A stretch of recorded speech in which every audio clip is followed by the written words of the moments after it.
Bonjour à vous tous les amis du centre d'influence CELI.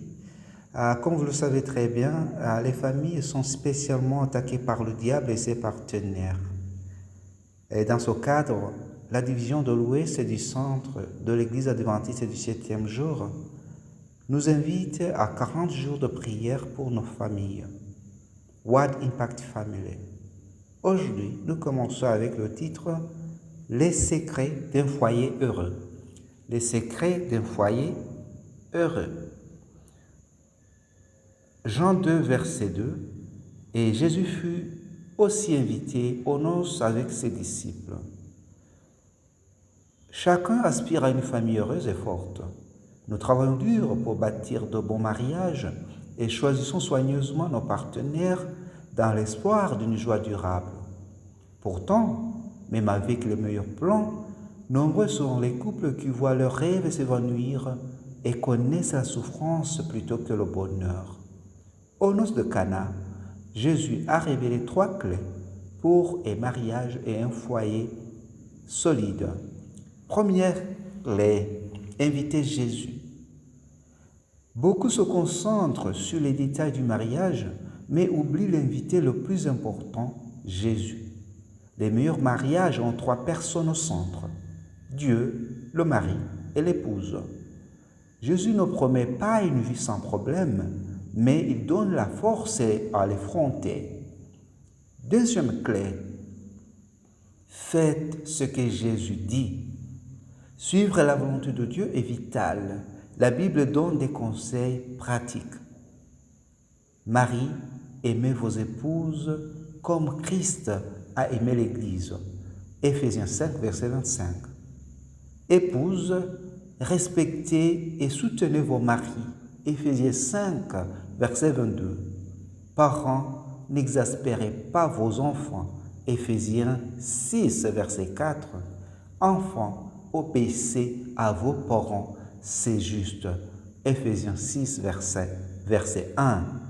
Donc, Dieu appelle les maris à aimer leurs femmes, comme Christ a aimé l'Église. Pose-toi la question, est-ce que vraiment j'aime ma femme comme l'Église a été aimée par Jésus, comme Christ aime son Église? Épouse, femme, posez-vous cette question. Est-ce que vraiment je respecte et soutiens mon mari? Donc, les réponses que vous allez recevoir de vous-même sont honnêtes et elles vous guideront à prendre des décisions adéquates. Parents, nous sommes invités à ne pas exaspérer nos enfants. Ils font partie de notre famille. Ils font partie des projets.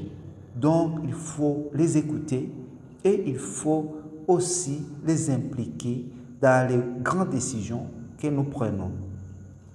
Enfants, il faut obéir. Les parents, c'est la première loi, c'est le premier commandement avec une promesse. Troisième clé, gardez votre foi vivante. À Cana, Jésus a dit aux serviteurs de remplir les jarres vides, destinés au lavage, mais maintenant vides, symbolisant une foi qui n'est pas pratiquée. Jésus veut que nos foyers soient remplis de sa présence, non vides de son amour. Malheureusement, beaucoup de familles chrétiennes ignorent ces clés, résultant à des foyers brisés et des cœurs blessés. Jésus veut être dans nos foyers, tout comme il était aux noces. L'inviterez-vous?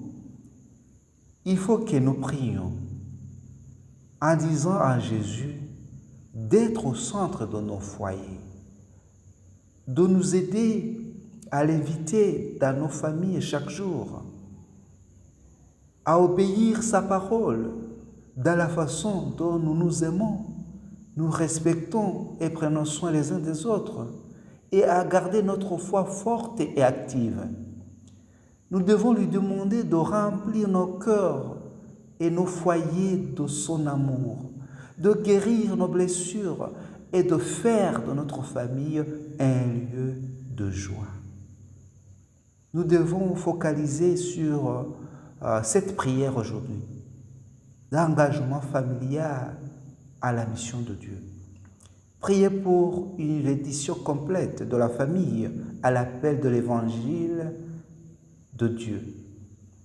Demandez à Dieu de faire de chaque foyer une rampe de lancement pour le ministère. Demandez à Dieu les bénédictions et l'effusion du Saint-Esprit pendant les 40 jours de prière. Que Dieu vous bénisse.